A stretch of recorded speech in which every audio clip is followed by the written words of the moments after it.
أعوذ بالله من الشيطان الرجيم بسم الله الرحمن الرحيم الحمد لله رب العالمين والصلاة والسلام على سيد المرسلين وعلى آل بيت الطيبين الطاهرين المعصومين ولعنة الله على أعدائهم أجمعين.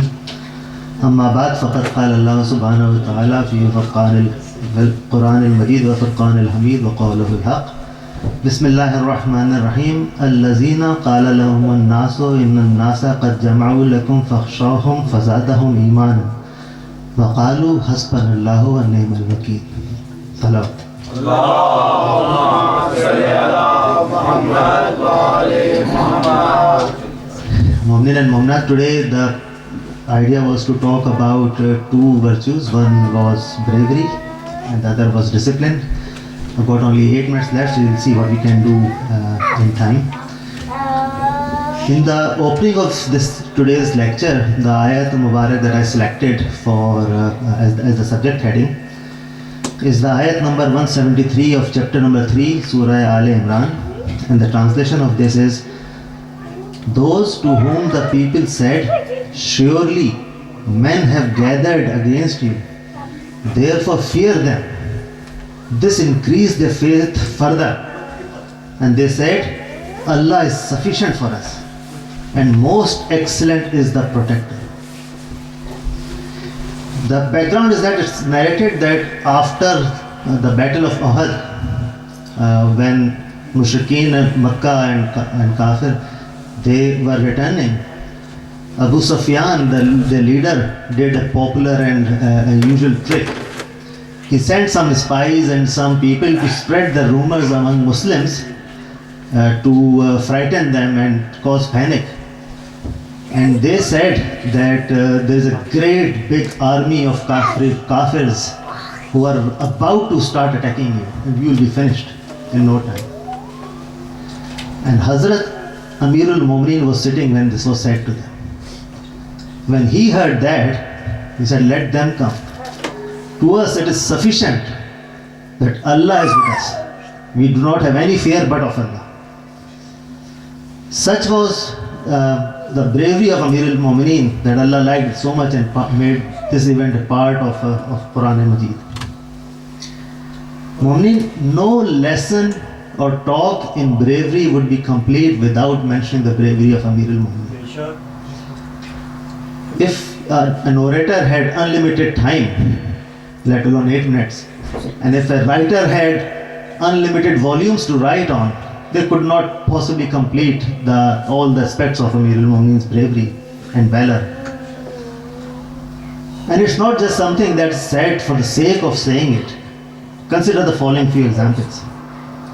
Right in the beginning, Amirul Mu'mineen stood in front of the 40 leaders of Quraysh at the Dawat-e-Zul Ashira.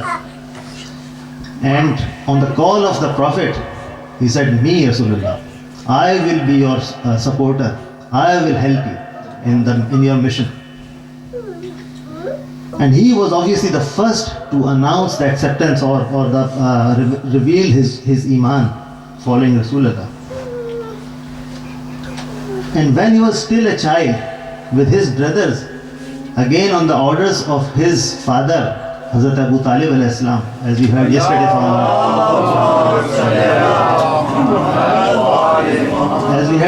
from Maulana Sahab, that especially at Shobe Abi Talib, his father used to get either himself or one of his brothers to lie down and sleep in the place of Rasulullah, so that if there are any arrows or any attacks from the Kafirin, then they get shaheed and Rasulullah got saved. And this is no surprise, therefore, that this training came to his help and the night of migration, Shab Hijrat, when Rasulullah told him that there is a great danger to my life, and if you sleep on my bed, behaving as if you were me, then this is what is required of the time. And the only question Amirul Mu'mineen asked was that, would that save your life, Rasulullah? And then he slept like he never slept before or after. And then there were battles. In Battle of Badr, it said that Amirul Mu'mineen alone killed the same number of people that the whole combined number from the rest of the Muslims killed.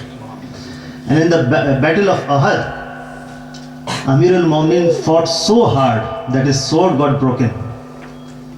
Remember yesterday we heard that when Allah was creating Adam, He asked the angels to bow to Adam. And they objected, saying that, are you going to make him the deputy when you know full well that men will cause all the fights and kill each other? And obviously Allah said what He said. But at this time, when Amir al-Mu'minin was fighting so bravely and killing kuffar, there was a huge cry that Jibreel raised. La fatah illa Ali, la sayf illa Ali.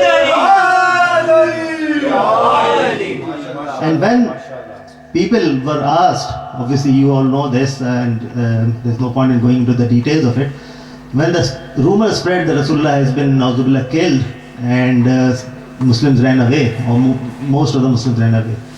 When some of them were asked, why did you run away? They said that, well, we ran away because we heard that Rasulullah has been killed and we thought, what is the point of fighting anymore when there is no Rasulullah anymore? And Amir al-Mu'minin was asked the same question and he said, when I heard that Rasulullah has been killed, I thought, what was the point of living any longer when Rasulullah has been killed? And then there was Battle of Trench, Jang Khandaq, when that Amr bin Abdullah came over and Muslims, let's say, were having a meeting in the tent of Rasulullah. When he went around and said that, why don't you come out and fight me? If you kill me, you'll be ghazi, and if I kill you, you'll be shaheed. So it's a win-win situation for you. Why don't you come out? And the only person who responded to the call of Rasulullah was Amir al-Mu'minin. And then Rasulullah asked him that, Ali, do you not know this is Amr bin Abdullah? He said, yes, Rasulullah, I know it full well. But I am too Ali ibn Abi Talib.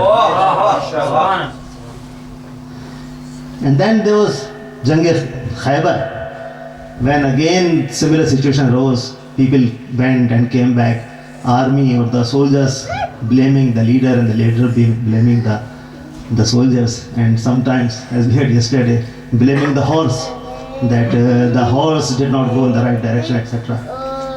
And when Rasulullah said that I'll tomorrow give the standard to someone who is the man, who never runs away, who is friend of Allah and he keeps them friend. And again the only question Amir al-Mu'minin asked when he was given the standard, until what point do you want me to fight?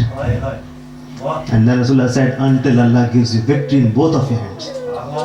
And then in the battle of Siffin, when Amir al-Mu'minin challenged Muawiyah, and he said, why do you want to get all the Muslims killed? Just come on, let's fight each other and that will decide. And this cunning man, Amr ibn As, he was there, he said, fair enough. And Muawiyah turned around and said, well, I know why you're saying fair enough. You want this place empty when I get killed so that you can occupy it. And here he said that obviously no one can be spared by the sword of Ali. And in the same battle, Malik Ashtar, who was Malik Ashtar? He was the commander of Hazrat Ali's army. And Amir al-Mu'minin used to say that Malik Ashtar to me is like I was to Rasulullah. And then Malik Ashtar came one day, and said that Amir al-Mu'minin, today I was counting. I killed the same number of people as you did. And Amir al-Mu'minin smiled and said, yes, you did. But when you were killing anybody and everybody that came your way. And when I was killing, I was making sure that I was looking into their genes and making sure there's not possibility of having any mu'min born in that family for 70 generations before I killed them. And this brave man is reported to have said that bravery is not overpowering stronger enemy. Bravery is overpowering your anger and your pride. And bravery is obviously of no value if it is not combined with discipline. there's not much time left, so what I'll just say is that discipline has got many types. Self-discipline, discipline at home, discipline in educational institutions, discipline at Imam Barga, everywhere else, and obviously timekeeping as well. So I'll skip forward and go straight to the best example of bravery coupled with discipline, and that's in Karbala. And even before Karbala, Abul Fadl Abbas. You will all remember that in Kaaba, when Imam Hussain alayhi salam was in Makkah, this brave brother of his got on the roof of Kaaba and delivered that great khutbah. And even then, when Imam asked him, it's time, we are not going to stay here, we are going. It was he himself who got his baby on one side and got all the arrangements to move on. And in Karbala, when the army of Hur came and stopped Imam Hussain al-Islam's caravan, it was Abul Fazl Abbas who went to Imam Hussain and said, Mawla, it's only 1,000 or some people say 10,000 people in front of us. Who's saying that?